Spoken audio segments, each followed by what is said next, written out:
So student class 7th math RS Agarwal exercise 15 A से question number 5 solve करेंगे। Question है one of the acute angles of a right triangle is 36 degree find other. ठीक है, question का मतलब क्या है? देखिए क्वेश्चन में एक वर्ड यूज हुआ है एक्यूट एंगल्स। ठीक है, आपको पता होगा कि एक्यूट एंगल्स क्या होता है। मैं आपको बताऊं तो greater than 0 degree but less than 90 degree. ठीक है, मींस ऐसा एंगल जो 0 डिग्री से क्या हो बड़ा हो लेकिन 90 डिग्री से क्या हो छोटा हो, ऐसे एंगल्स को हम लोग बोलते हैं एक्यूट एंगल्स। ठीक है, अब एक चीज याद रखिएगा, एक राइट ट्रायंगल के अंदर दो एक्यूट एंगल्स होते हैं। ठीक है, कितने एक्यूट एंगल्स? दो। ठीक है, तो उनमें से एक एक्यूट एंगल से आपको दिया है कितना है 36 डिग्री। तो हमसे पूछा जा रहा है कि दूसरा वाला एक्यूट एंगल्स कितने डिग्री का होगा। ठीक है, तो ध्यान दीजिएगा, सबसे पहले क्या क्वेश्चन बोला है राइट ट्रायंगल। ठीक है, तो हम लोग ड्रॉ कर लेते हैं एक राइट ट्रायंगल को। ठीक है, हम यहाँ पे एक राइट ट्रायंगल ड्रॉ करते हैं।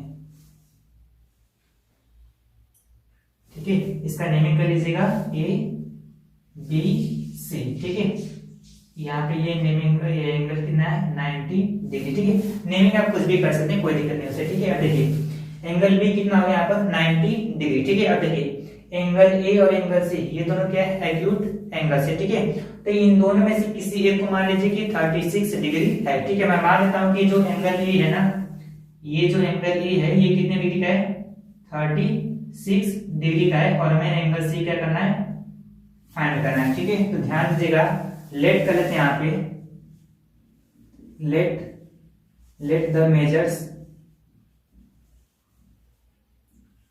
Measures of angle C is equal to x। ठीक है, मैंने लेट कर लिया कि जो एंगल C है वो कितना है x है। ठीक है, अब जानते हैं हम लोग कि ट्रायंगल के तीनों एंगलों का सम कितना होता है 180 डिग्री। ठीक है, यहाँ पे लिखेंगे वी नो दैट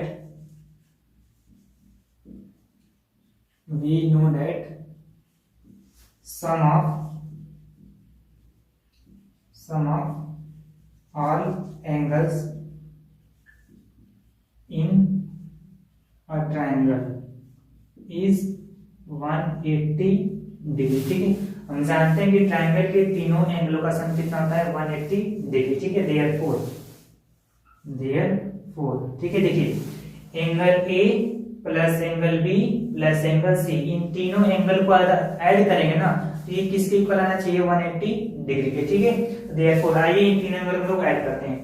ठीक है, therefore angle A plus angle B plus angle C ठीक इज इक्वल टू कितना आना चाहिए 180 डिग्री। ठीक है, रीजन लिखना नहीं बोलेंगे हम लोग, रीजन में क्या लिखेंगे angle sum property of triangle. ठीक है, angle sum property of triangle. ठीक है, ये ट्रायंगल की प्रॉपर्टी होती है कि ट्रायंगल के तीनों एंगलों का सम कितना होता है 180 डिग्री होता है। ठीक है, ध्यान दीजिएगा, देखिए एंगल ए यहाँ पर कितना है 36 डिग्री। ठीक है, तो एंगल ए के नीचे क्या पुट करेंगे हम लोग 36 डिग्री प्लस एंगल बी कितना है यहाँ पर 90 डिग्री, यहाँ पर क्या हो जाएगा 90 डिग्री प्लस एंगल सी को हमने क्या रेट किया है x, तो यहाँ पर क्या पुट कर देंगे x इज इक्वल टू कितना डिग्री है 180 डिग्री। ठीक है, देखिए इन दोनों एंगल को ऐड कर देंगे। ठीक है, इन दोनों एंगल को जब ऐड करेंगे तो ये कितना आएगा 126 डिग्री प्लस एंगल कितना यहाँ पर x है। ठीक है, इज इक्वल टू कितना यहाँ पर 180 डिग्री। ठीक है, अब देखिए हमें तो x फाइंड करना है ना, अगर x फाइंड करना है तो फिर ये प्लस में 126 डिग्री है, जब ये इक्वल के उधर जाकर क्या जाएगा माइनस हो जाएगा। ठीक है, तो x इज इक्वल टू कितना आ जाएगा 180 डिग्री माइनस 126 डिग्री, तो finally x is equal to कितना आ जाएगा 54 डिग्री। ठीक है, अब जब ये माइनस करेंगे तो कितना आएगा 54 डिग्री। मतलब क्या है कि जो एंगल सी है वो कितने डिग्री का है 54 डिग्री का। ठीक है, यहाँ पर आप पुट कर सकते हैं x की जगह क्या पुट कर दीजिए 54 डिग्री। ठीक है, तो आई होप आप लोग को समझ में आ गया होगा।